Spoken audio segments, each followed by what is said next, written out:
Jess was thrilled when she got her acceptance letter to a well-known university. Moving into the dorms was a dream come true. She imagined late-night study sessions, laughter echoing down the hall, and forging lifelong friendships. Her roommate, Lily, was assigned to her, an outgoing girl with an infectious smile and a knack for making people feel at ease.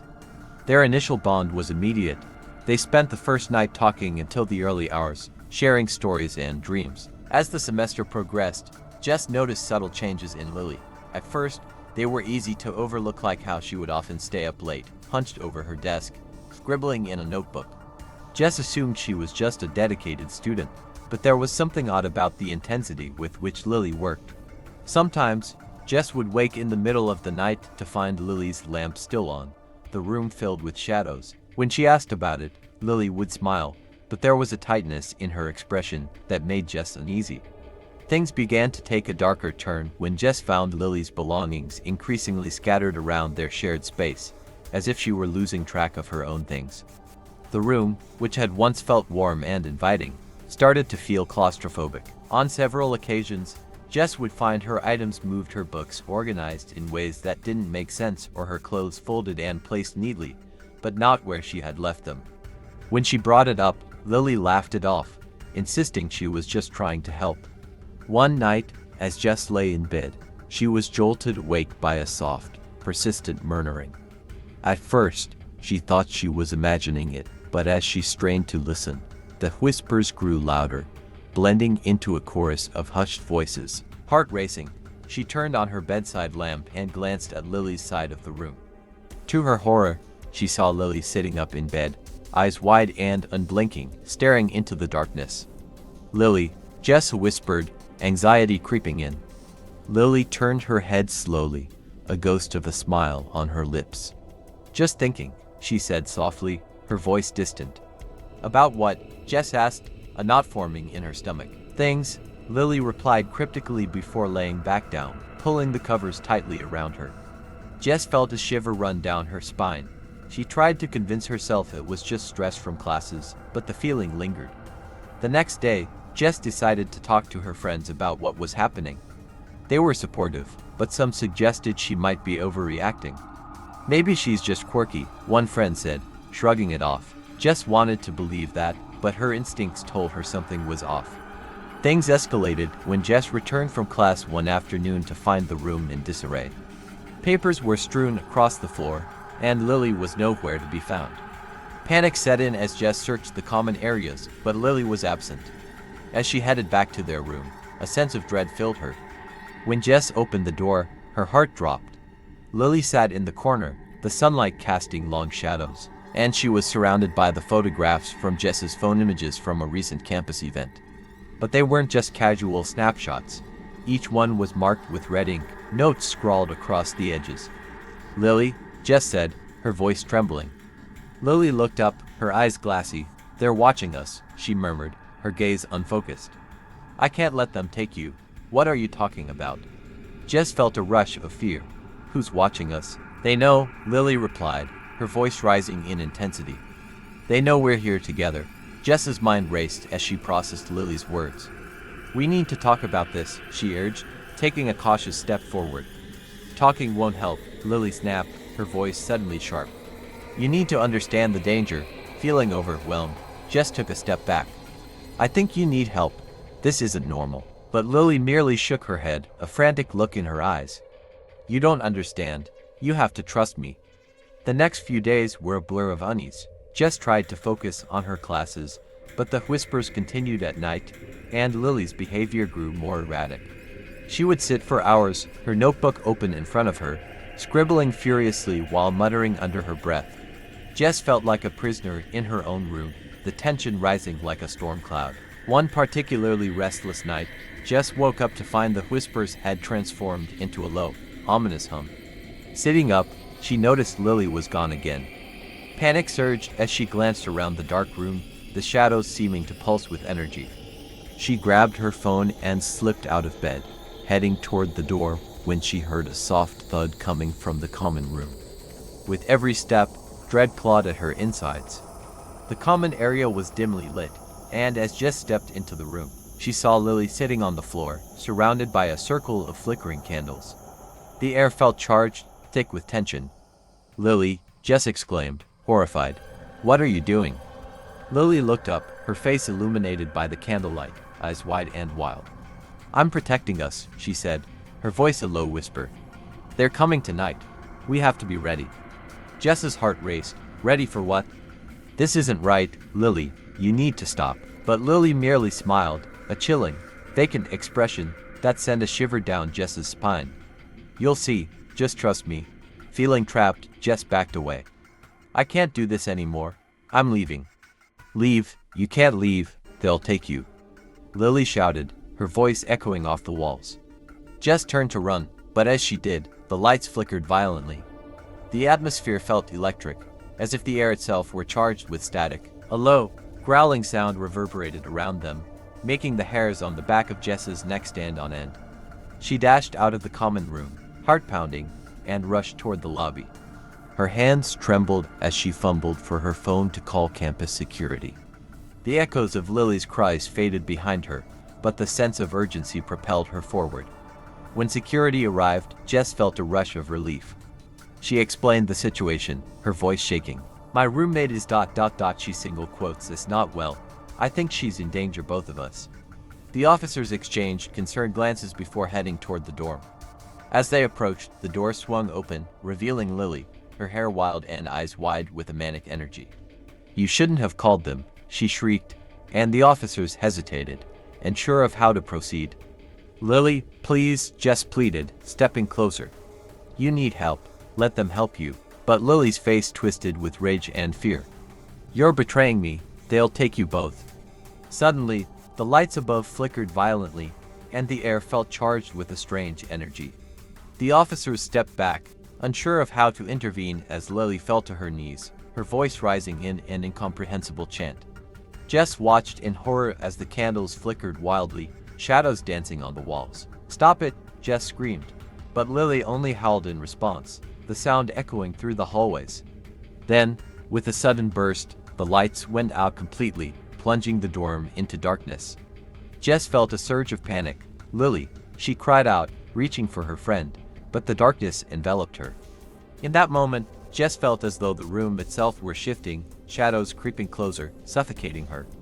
She stumbled backward, feeling her way toward the exit. The voices, the whispers grew louder, swirling around her like a storm. Finally, she burst through the lobby door and into the night air, gasping for breath. The campus was eerily quiet, but she could still hear the faint echoes of Lily's voice calling out, distant and desperate. "Help, Jess," but Jess knew she had to go. She ran, fueled by adrenaline, her heart pounding. She didn't stop until she reached the safety of a friend's apartment, where she collapsed on the floor, sobbing. In the following days, Jess learned that Lily had been taken to a psychiatric facility, but the whispers didn't leave her. They lingered in her mind, a haunting reminder of the girl who had once been her friend. As she tried to move on, Jess couldn't shake the feeling that she had left something behind, something dark and restless that still lurked in the shadows, waiting. Each night, as she lay in bed, she would hear the faintest whispers, creeping into her thoughts, a chilling reminder that sometimes the real horror isn't what's outside, but what's hidden within. When I moved into the small, creaky apartment in the heart of the city, I was eager for a fresh start. The walls were thin, the kitchen barely functional, and the bathroom had seen better days, but it was affordable and close to my new job. My roommate, Kyle, seemed friendly enough. He was a college student, tall and wiry, with tousled hair and a penchant for late-night gaming marathons. We shared a few meals and exchanged stories about our lives, but I soon noticed something odd about him. Kyle had a strange obsession with the old building's history. He often spoke about the previous tenants, particularly a woman named Lydia who had lived there over a decade ago. He claimed she had disappeared mysteriously, leaving behind only whispers of her fate. I shrugged it off, thinking he was just a little too into local lore. As the weeks went by, I started hearing things at night, soft whispers that seemed to float through the walls, like the remnants of a conversation long gone. It was never loud enough to discern, just a murmur that made the hairs on my neck stand up. I'd ask Kyle if he heard them, but he'd just chuckle and say it was probably the pipes or the neighbors. One evening, after a particularly exhausting day at work, I returned to find Kyle sitting in the dimly lit living room, staring intently at an old photo he had found online. "Look at this," he said, holding up his phone. It was a grainy image of Lydia, a young woman with dark hair and hauntingly vacant eyes. She vanished without a trace, you know. They say she used to talk to the walls. I rolled my eyes but couldn't shake the feeling that he was becoming increasingly obsessed.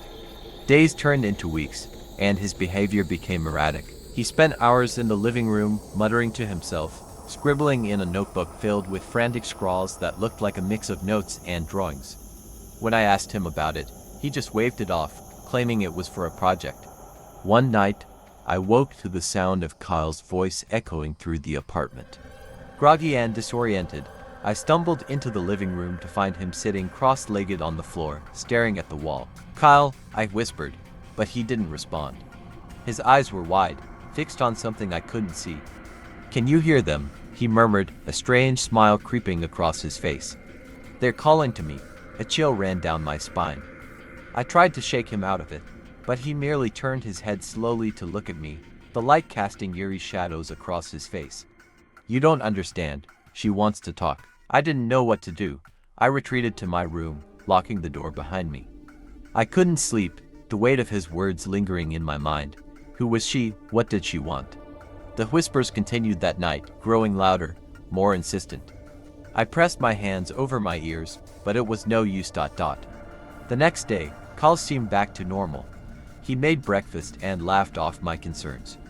"Just a late-night gaming session," he said, but I noticed he was becoming increasingly withdrawn, often disappearing for hours, leaving me alone in the apartment.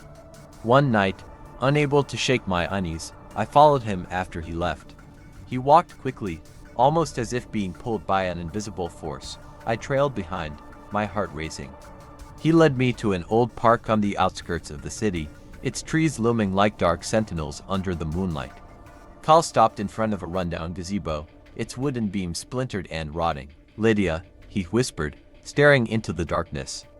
I felt a sense of dread wash over me. This wasn't right. I wanted to call out to him, to pull him away from whatever grip this place had on him, but fear held me still. I watched, hidden behind a tree, as he raised his arms, swaying gently. "Come to me," he murmured, "I can hear you." Then, I saw something, a flicker of movement in the shadows. My breath caught in my throat. A figure, barely visible, emerged from the darkness. I couldn't make out any details, but it was there, standing just behind Kyle, its presence suffocating and cold. Panic surged through me. I wanted to scream, to run to him, but my legs felt rooted to the ground. Suddenly, the figure vanished, and Kyle fell to his knees, a guttural sob escaping his lips. He looked lost, like a child who had just realized the world was darker than he ever knew. I took a cautious step forward, ready to reach for him, but he jerked his head up, eyes wide and wild. "Go back," he screamed, his voice a mix of desperation and fury. "You don't belong here." Stumbling back, I fled, the sound of his voice echoing in my ears. I didn't stop running until I was safe inside our apartment, heart racing. For days, I avoided Kyle, locking myself in my room, drowning in anxiety. I tried to convince myself it was just a phase, but the atmosphere in the apartment grew heavier, saturated with something dark. Then came the night when the whispers turned into screams. I was jolted awake by the sound of Kyle wailing, a horrific sound that tore through the silence. I threw open my door and rushed to his room, but when I got there, it was empty. Panic surged as I searched the apartment, only to find the living room dark and still. Suddenly, the whispers rose again, clearer this time, a chorus of voices calling out, begging for attention. I felt drawn to the wall, as if it was alive, breathing, waiting. I pressed my ear against it, and in that moment, everything changed. A cold rush of fear flooded through me as I heard Kyle's voice intermingled with the others, echoing from within the very foundation of the building. "Help me," it was him, pleading and desperate. I recoiled, heart pounding. I didn't understand what was happening. The walls were alive with their stories, their secrets clawing to be heard, and Kyle was lost in the midst of it. In that instant, I knew I had to escape. I gathered a few belongings, shaking with fear, and bolted out of the apartment, leaving the door wide open. As I sprinted down the stairwell, the whispers grew louder, almost mocking me. I could feel the building trying to pull me back, to ensnare me in its web of darkness. I didn't stop running until I reached the street. The city was alive with noise, but I felt utterly alone, the weight of what I had witnessed pressing down on me. I turned back one last time, and in the dim light of the apartment window, I thought I saw a figure standing there, Kyle, lost to whatever force had taken hold of him. I never went back. I found a new place, a fresh start, but the memory of that apartment haunted me. I often wondered about Kyle, if he was still there, still listening to the whispers, still searching for Lydia. Some nights, I could still hear the echoes, faint and distant, reminding me of the darkness that lurks beneath the surface, waiting for someone to listen. When I moved into my first apartment, I was both excited and anxious. I had spent the last 2 years sharing cramped dorm rooms, and the idea of a place to call my own was intoxicating. My roommate, Mia, had signed the lease before I arrived. She was friendly, a few years older than me, and had a calming presence that immediately put me at ease. At first, everything seemed perfect. We had shared interests, from a love of indie films to a penchant for late-night baking. Mia was a nursing student, often busy with her studies, but we made time to chat over coffee in the mornings and watch movies together on weekends. However, as the months passed, I began to notice subtle changes in her behavior. It started with the late nights. Mia would often stay up studying long after I'd gone to bed. I didn't think much of it at first. Nursing school was demanding, after all. But as time went on, she began to withdraw. Our conversations became shorter, her laughter less frequent. I found myself feeling increasingly isolated, as though a veil had descended between us. Then there were the noises. Late at night, when I was trying to sleep, I would hear muffled whispers coming from Mia's room. Initially, I assumed she was on a late-night video call or watching something with the volume turned down. But as the weeks turned into months, the whispers morphed into something more unsettling, low, unintelligible murmurs that sent chills down my spine. One night, unable to sleep, I decided to check on her. I knocked softly on her door, but there was no answer. The whispers had ceased, replaced by an eerie silence that hung in the air. I pushed the door open slightly, peering inside. The room was dark, the curtains drawn tight. I could make out the silhouette of Mia sitting on her bed, staring at her phone, but she didn't acknowledge me.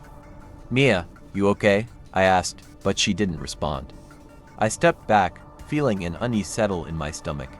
It was as if I were intruding on something private, something I wasn't meant to witness. The next day, I confronted her. "Hey, I've noticed you've been a bit distant lately. Is everything all right?" She looked up from her textbooks, her eyes momentarily distant. "Yeah, just school. You know how it is." But there was something in her voice that didn't sit right with me, a hint of something deeper lurking beneath the surface. As the weeks dragged on, I began to feel the walls of our apartment closing in. I tried to reach out to Mia, but she became increasingly elusive.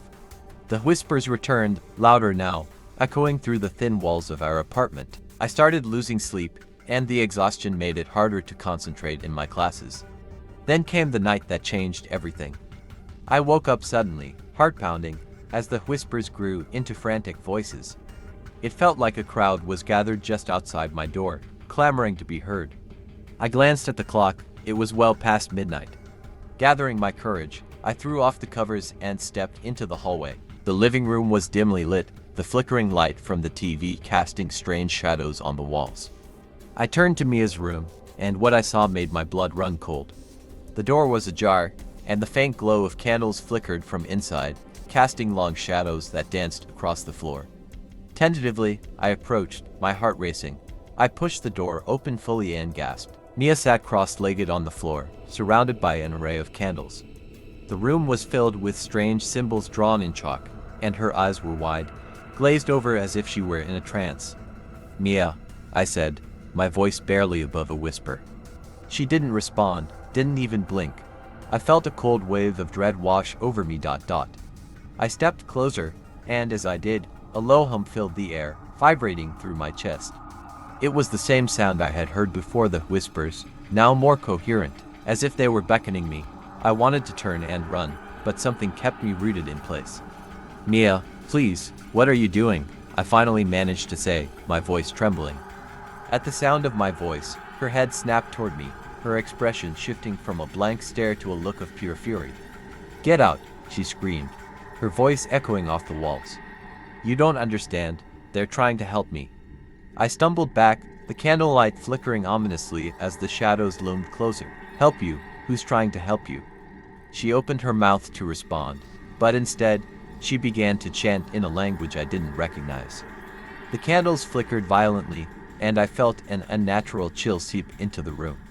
Panic surged through me, and I turned and ran, my heart pounding in my chest. I fled to my room, slamming the door behind me, but sleep wouldn't come. I lay in bed, the sounds of the chanting echoing in my mind, intermingled with the whispers that seemed to grow louder, clawing at the edges of my sanity. Days passed, and Mia continued her ritualistic behavior. I could feel the apartment changing, a heaviness settling in the air that made it hard to breathe. The whispers never ceased, they followed me everywhere, a constant reminder of the horror unfolding just a few feet away. Finally, I reached my breaking point. I packed a bag and resolved to leave. I needed to escape whatever had taken hold of Mia. As I gathered my things, I heard a loud crash from her room, followed by an unholy scream that sent shivers down my spine. I bolted to the door, hesitating for just a moment before pushing it open. The scene before me was chaos.